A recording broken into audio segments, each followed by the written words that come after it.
turning organic waste directly into hydrogen fuel. That's what microbial electrolysis cells can do.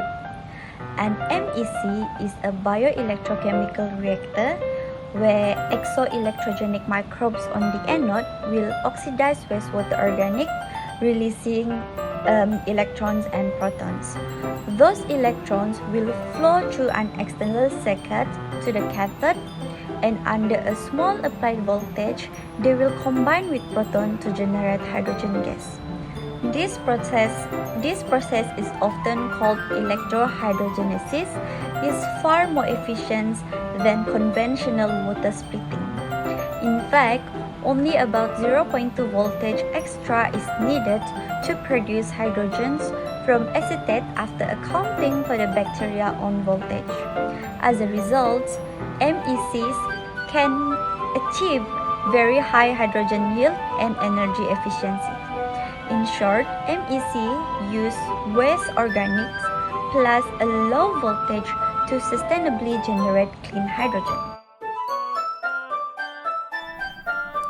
Microbial electrolysis cell is based on electrohydrogenesis, a process of releasing electrons by bacteria to combine with protons to form hydrogen gas as a product. Specifically, a bacteria called exoelectrogens is used as it has the ability to transfer electrons extracellularly. It is important to note that exoelectrogens will form a biofilm around the graphite anode, in which it acts as a bioanode. Under applied voltage, exoelectrogens is able to utilize organic materials in the wastewater, for example, to produce carbon dioxide, protons, and electrons. Then the protons diffuse via proton exchange membrane to cathode and are reduced by the electrons transferred via external circuit to produce hydrogen gas.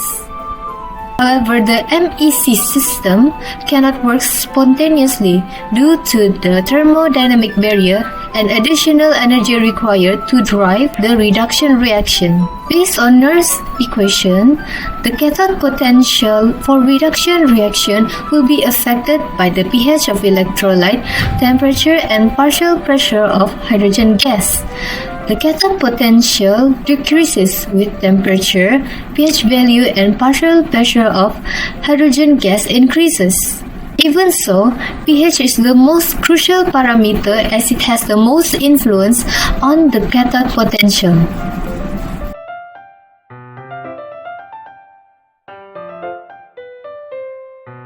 First, we have the anode, which is usually made from the conductive and biocompatible materials such as graphite felt, carbon cloths, carbon brushes, or CNTS. This is where the electroactive bacteria such as Geobacter and Shigella species oxidize organic substrates. During this process, they release electron, proton, and carbon dioxide. The biofilm on the anode enables extracellular electrons transfer, and a larger surface area helps improve current generation and hydrogen production. Next, the cathode. Cathode is made from a material such as carbon cloths, graphite, or nickel foam, and often contains catalysts like nickel tungsten or platinum. The cathode is where the hydrogen evolution reaction occurs, where the electron and proton combine to form hydrogen gas. Catalysts here help to reduce overpotential and increase hydrogen production efficiency. In a dual-chamber MEC, a membrane such as PEM, AEM, or CEM is used. The membrane allows only proton to pass from the anode to the cathode, while preventing hydrogen back diffusion, methanogen contamination, and short-circuiting. This helps maintain a higher hydrogen purity. Next, we have the microorganism. The microorganism act as a biocatalyst. They break down the substrate, generate electrons, and directly influences the coulombic efficiency, current output, and hydrogen yield. While the substrate, which may include acetate, glucose, cellulose, or different types of wastewater, serve as an electron source for the microbial oxidation process. So finally, external power supplies. normally between 0.2 and 0.8 volts. It provides the additional energy needed to overcome the thermodynamic barrier. This voltage drives the combination of electron and protons at the cathode and enables the electrohydrogenesis process. Together, these all components enable the MEC to turn organic materials into the clean hydrogen. When each part works smoothly, the system performs better and brings us a step closer to a sustainable hydrogen production. Thank you. The performance of the reactor in MEC is influenced by a number of additional factors. The system cost and the hydrogen's purity are determined in large part by its design. A double chamber design with a membrane separator is commonly used. The membrane helps prevent the crossover of organic matter, bacteria, and contaminants such as carbon dioxide and methane from the anode to the cathode, and it also prevents short-circuiting while keeping the electrodes closed to reduce internal resistance. Another type is a single-chamber MEC, which was developed by removing the membrane and placing both the anode and cathode in the same solution. The design reduces membrane-related losses, avoid fouling, and high costs, and is easier to build and sterilize. Single-chamber MECs come in many designs and often using simple glass or plastic reactors. Other than that, continuous flow MECs is another design which commonly used to treat wastewater continuously at a controlled flow rate, making them suitable for real wastewater applications. Using continuous flow with recirculation improves mass transfer and energy recovery, while hydraulic turbulence helps minimize hydrogen loss by preventing gas accumulation inside porous electrode materials like granular graphite. Lastly, solar-assisted microbial electrolysis cell. This is one of the newest innovations in bioelectrochemical hydrogen production. The key feature of this system is that it is self-sustaining, which uses renewable energy from the sun to provide the extra voltage needed for hydrogen generation. Now I'm going to talk about the advantages of MEC, and there's 4 main points in this context. The first big advantage is their high efficiency. MECs only need a small external voltage, much lower than normal water electrolysis, because the bacteria help supply the electrons needed to produce hydrogen. Second, MNCs can use low-value organic waste like wastewater, food waste, or agricultural residues. This means we can reduce waste while producing clean energy at the same time. Third, MEC are environmental friendly. They operate at normal temperature and pressure, and they release almost no greenhouse gases. Finally, MECs comes in many flexible designs, such as single chamber, dual chamber, continuous flow, and even solar power system.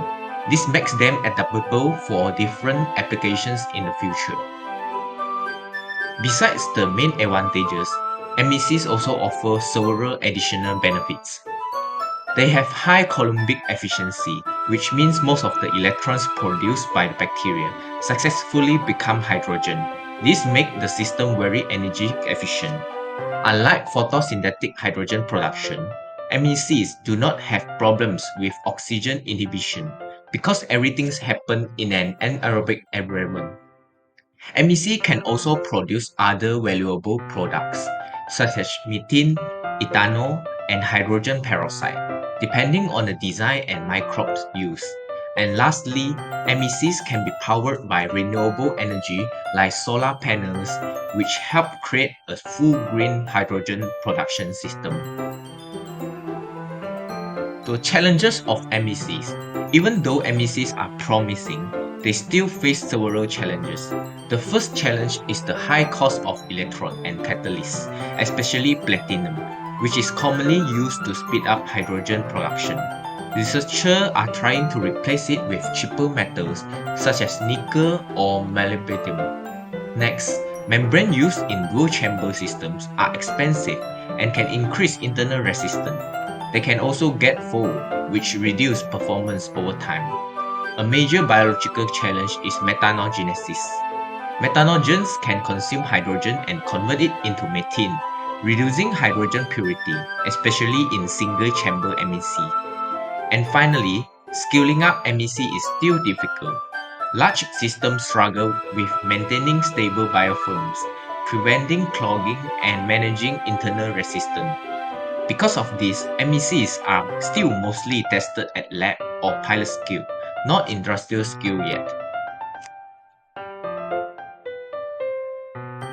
In summary, MEC are a promising waste to hydrogen technology because they can produce a high hydrogen gas yield with very low energy input, requiring only about 0.2 to 0.5 voltage to overcome the thermodynamic barrier, making them far more efficient than conventional electrolysis. The ability to convert low-value organic waste into a clean fuel makes them an attractive green solutions. Sadly, there are some challenges that needs to be overcome. For example, high electrodes and membrane costs, along with competitions from methanogenic microbes, still limit the performance. Therefore, ongoing work on cheaper catalysts, better reactor design, and effective methanogen controls is very crucial. With these improvements, MEC could transform wastewater treatment from an energy consuming process into a net producer of a clean hydrogen.